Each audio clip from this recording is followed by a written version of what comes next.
네, 안녕하십니까. 정인태 신지식인 TV입니다. 저는 국립한국복지대학교 특임교수를 역임한 정인태입니다. 네, 왜 21세기에도 사이비 종교에 빠지는가? 네, 초종교 대학원 시간입니다. 네, 종교의 판 밖에서 종교를 객관적으로 바라보면서 종교가 사람의 행복에 기여하기를 바라는 마음으로 전개하는 초종교 대학원 시간입니다. 종교를 초월하여 종교를 바라보고 있습니다. 저는 특정 종교를 가지고 있지 않고요. 그리고 특정 정당이라든지 이런 데 속하지 않았습니다. 네, 인문학자로서 객관적으로 바라보면서 함께 이러한 문제들을 고민해보는 그러한 시간을 가져보겠습니다. 네, 여기 보면은 지금 21세기에 수년간 여신도 세뇌에 상습 강간한 70대 사이비 교주 항소심서도 징역 12년 이런 기사가 나왔고요. 성노예로 만들고 여자 몸에 낙인을 찍었다라는 겁니다. 사이비에 빠진 여배우. 그러니까 낙인까지 이렇게 찍어가지고 이 성노예를 만들어 버렸다라는 건데요. 이런 일이 벌어지고 있다라는 것이 참 신기하죠. 네, 미국인데요. 네. 또 사이비 교주에게 성노예 바친 배우 징역 3년. 네. 이 배우도 이 사이비 교주에게 성노예를 바친 거죠. 그리고 사이비 종교에 빠져서 지도자에게 성노예 바친 할리우드 여배우. 네, 그리고 알몸 시신, 청양 모녀 미스터리, 경찰 종교의식 치르다 익사 가능성. 네, 이런 기사가 나왔어요. 이 청양에서 모녀가 알몸으로 이렇게 시신으로 발견이 된 건데요. 저도 이것을 그것이 알고 싶다를 통해서 봤는데,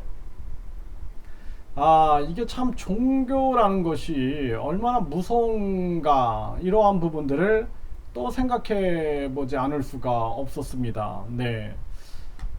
자, 이 부분에 대해서 이제 제가 좀 말씀을 드릴게요.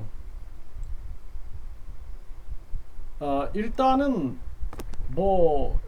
청양의 그 두 모녀가 그렇게 알몸으로 시신으로 발견된, 하늘로 올라간다, 이런 얘기를 하면서 정신적으로도 상당히 좀 불안정한 상태였고 자아가 굉장히 파괴된 그러한 상황이었다, 이제 그런 생각을 좀 해보게 되고요.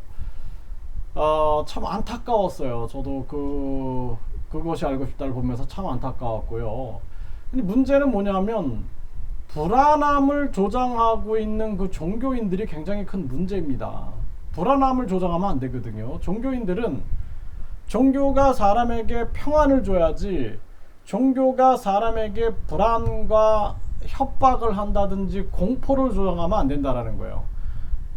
많은 사람들이 예를 들어서 내 자녀에게 무슨 안 좋은 일이 생길 거다, 그래서 당신이 뭔가 종교 행위를 해야 한다, 이런 식으로 하면 안 할 부모가 누가 있겠습니까? 예? 불안해 갖고 하는 거죠. 이렇게 만들어 나가는 그러한 종교인들은 굉장히 위험한 사람들이다, 저는 그런 생각을 합니다. 그러면은 사이비 종교고 사이비 교주고 누가 그런 사람이냐, 이걸 분별할 수 있으면 돼요. 그러니까 일단은 여러분들을 불안하게 만든다든지 공포를 조장한다든지 저주를 내린다든지 이렇게 하는 사람들은 정상적인 사람이 아닌 거예요. 네? 그래서 여러분들을 불안하게 만든다 그러면은 그때 그냥 마음을 평안하게 가지세요. 저 잘못된 종교인이구나. 네, 이렇게 딱 가지시면 정답입니다. 제가 보건복지부의 장애아동 재활치료 기관으로 지정이 돼서 이렇게 장애아동들을 많이 이렇게 재활을 해봤는데, 부모님들이 굉장히 심정적으로 불안해하고 굉장히 안타까워하잖아요. 그래서 아이들 발달 검사를 이렇게 해보면은 어떤 아이들은 문제가 없어요. 그러면 제가 아이가 발달적으로 전혀 문제가 없습니다, 걱정하지 마세요. 저는 이제 많은 어린이들을 겪다 보니까 이렇게 보면은 알 수가 있죠, 발달 검사를. 그러면은 부모님들이 되게 감사해하고 막 행복해하거든요. 그 양심적으로 얘기하는 거예요. 양심적으로. 또 어떤 경우에는 아이가 이렇게 보면은 발달이 좀 많이 지체가 돼 있습니다. 지금 7살인데 현재 발달 수준이 한 12개월 정도로 나오고 있어요. 이거 사실대로 얘기를 하는 거예요. 그런데 지금 우리가 가장 중요한 것은 12개월 수준에 맞춰서 이 아이를 다시 발달을 시켜주는 게 굉장히 중요합니다. 이게 사실대로만 얘기하는 거예요. 근데 간혹 가다 보면 어떤 분들은 제가 어떤 뭐 종교 지도자를 만났는데 예를 들어서 2019년 몇 월 며칠 아이가 말을 한대요. 아이가 7살인데도 말을 못 하는 거예요. 그 대신 이제 정성을 보여야 된다 그래요. 집에다가 재산을 갖다 바쳤다라는 거죠. 집을 팔아가지고. 그 말을 못 한 거예요. 그랬더니 정성이 부족했다. 그래서 다시 2020년 몇 월 며칠 아이가 말을 할 테니 정성을 보여봐라. 그 정성을 보인다라는 거예요. 그래서 제가 상담을 해줬어요. 아이가 현재 7살이지만 발달 수준이 12개월 수준에 있기 때문에 이 아이의 발달이 하루아침에 7살 수준으로 가는 게 아니라 천천히 발달이 되어가는 시간이 필요한 거고, 이렇게 해서 발달이 됩니다. 그리고 지금 가정에서도 이 아이의 발달에 적합한 활동을 이렇게 해주십시오. 이렇게 이제 상담을 해드린 거예요. 그런데 계속 그 불안하면서 빠져나오질 못하는 거예요. 엄마 아버지가. 그 잘못된 종교에 빠지게 되는 거죠. 그래서 우리가 21세기에도 이 사이비 종교에 빠지는, 이게 사이비 종교가 딱 보면은 공포감을 조장한다든지 불안감을 조장한다든지 또는 저주를 한다든지 또는 이제 결론은 돈을 요구하는 거예요. 돈이 또 연루가 됩니다. 그러면 구술해야 된다. 그 구술하기 위해서는 1,000만 원에서 5천만 원이 든다. 또 부적을 써야 된다. 이런 식으로 들어가면은 돈이 꼭 연루되어 있는 거예요. 그러면 우리는 딱 판단할 수 있는 거예요. 돈이 목적이었구나. 네. 그래서 여러분들이 항상 그렇게 생각을 하세요. 돈, 그리고 불안, 그리고 신격화, 이런 것을 시킨다. 그러면은 이거는 사이비 종교다. 이렇게 판단하시고 빨리 냉철하게 아이고 감사합니다. 제가 딱 알아봤습니다. 그리고 발을 끊는 게 현명하다라는 것입니다. 이런 게 굉장히 많아요. 그래서 우리가 진정한 종교인이라면 그 신도들과 성도들을 정말 섬기고 정말 섬기고 존중하고, 그리고 그들이 마음을 평안할 수 있게끔 또 바르게 살아갈 수 있게끔 열심히 일할 수 있게끔 이 하루하루를 행복하게 살 수 있게끔 그렇게 안내하는 게 종교인이지, 뭔가 그냥 불안감을 조장하고 조상이 노예가지고 구술해야 되기 때문에 돈이 필요하고 이런 식으로 몰아간다 그러면은 벌써 온전한 모습이 아니다라는 것입니다.